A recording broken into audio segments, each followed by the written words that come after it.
Terkait dengan pasca ledakan di SMA Negeri 72 Jakarta, Reza Indragiri, psikolog forensik, menjelaskan bahwa perundungan bisa menjadi titik awal terjadinya peristiwa ledakan kemarin. Selain itu, dirinya menegaskan bahwa gagalnya generasi saat ini untuk tangani kasus perundungan di dunia pendidikan. Apa sebetulnya yang menjadi dasar atau yang bisa Anda jelaskan mengapa seorang anak ini bisa tega melakukan tindakan sekian ini terhadap teman-temannya? Tidak ada teori tunggal sesungguhnya yang bisa menjelaskan mengapa peristiwa semacam ini terjadi.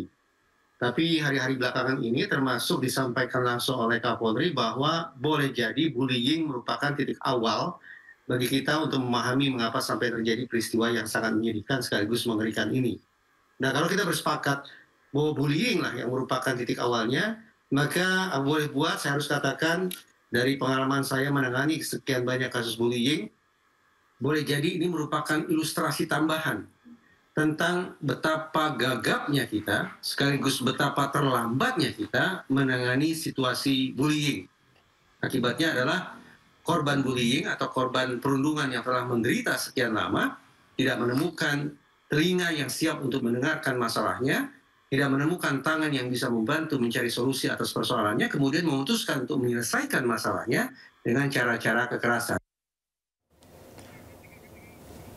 Keinformasi lainnya pemirsa, bocah perempuan 4 tahun yang hilang diculik di Makassar, Sulawesi Selatan akhirnya ditemukan di Kabupaten Merangi, Jambi.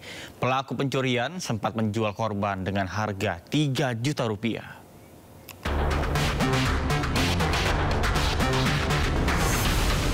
Kamera pengawas merekam pelaku menculik balita 4 tahun berinisial BL di Taman Pakuwisayang, Kecamatan Panakukang, Kota Makassar, Sulawesi Selatan.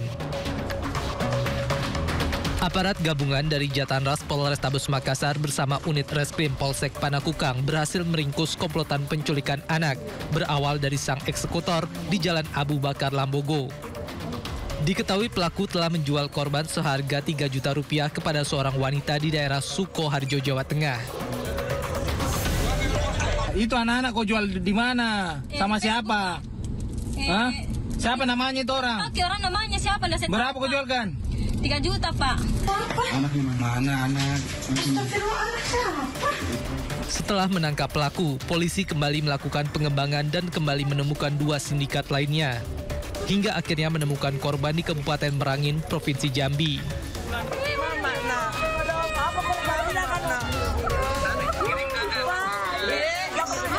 Mengetahui korban ditemukan, para kerabat di rumah korban menangis terharu. Iya, Pak. Iya, Pak.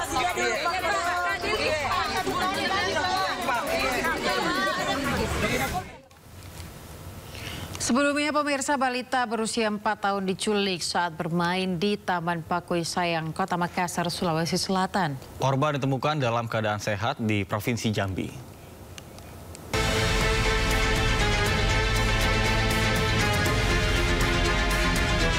Viral di media sosial, seorang bocah perempuan berusia 4 tahun diculik seorang wanita misterius saat bermain di Taman Pakuwisayang, Rapocini, Makassar, Sulawesi Selatan.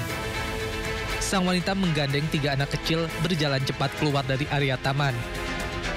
Salah satu anak yang dibawa berinisial BL yang sebelumnya dilaporkan hilang. Saat kejadian, ayah korban tengah fokus melatih olahraga tenis, sementara putrinya asik bermain di sekitar lokasi hingga luput dari pengawasan. Sudah panggil ketiga kali, dia sudah tidak ada. Orang-orang di taman-taman itu, permainan sudah tidak ada juga orang. Semua berapa orang sih di mana Pak? Ke lapangan? 2 orang sama Anandi saja. Setelah diselidiki, korban akhirnya ditemukan dalam keadaan sehat di Provinsi Jambi. Menteri Sosial Saifullah Yusuf menyambangi kediaman keluarga Hansip yang tewas ditembak pelaku curanmor di Cakung, Jakarta Timur. Keluarga korban berharap pelaku dihukum seberat-beratnya.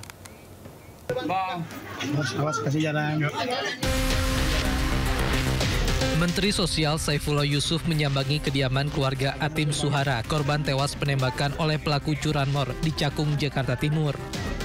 Mensos bertemu keluarga dan menyampaikan bela sungkawa serta berbincang dengan kerabat korban yang juga berada di lokasi saat penembakan. Mensos pun menyebut bahwa Atim merupakan contoh pahlawan di kehidupan sehari-hari. Atim dan 2 rekannya yang berada di lokasi kejadian akan menerima santunan. dalam suasana peringatan Hari Pahlawan, saya ingin menyampaikan bahwa almarhum ini salah satu contoh pahlawan hari ini yang melakukan sesuatu untuk kepentingan orang lain. Jadi bukan untuk kepentingan diri sendiri, tidak sedang menjaga aset-asetnya sendiri, tapi sedang menjaga keamanan, ketertiban untuk kepentingan orang banyak. Maka itu atas nama Kementerian Sosial dan tentu mewakili Presiden memberikan rasa hormat yang setinggi-tingginya kepada almarhum. Sebelumnya, usai diotopsi di Rumah Sakit Polri Kramat Jati, jenazah Atim Suhara langsung disolatkan di masjid dekat rumahnya di Cakung, Jakarta Timur. Usai disolatkan, jenazah langsung dimakamkan di TPU Buni, Tipar Cakung. Memang lagi jamnya dia ya. Juga malam kan, dia yang monitor CCTV-nya, jadi dia yang mengatur CCTV, yang 2 keliling, jadi 3 orang yang jagain. Ya kalau dari pihak keluarga cuma pengennya cepat ketangkap, cepat ketemu dan jadi bisa adil-adilnya. Keluarga berharap pelaku segera ditangkap dan dihukum seberat-beratnya.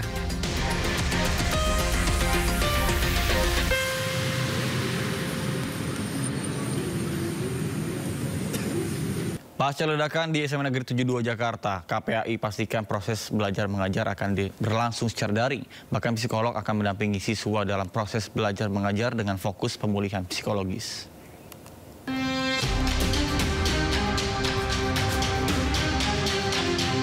Pasca ledakan yang terjadi di SMA N72 Jakarta, pemerintah dan pihak terkait terus melakukan koordinasi memastikan kondisi korban terdampak.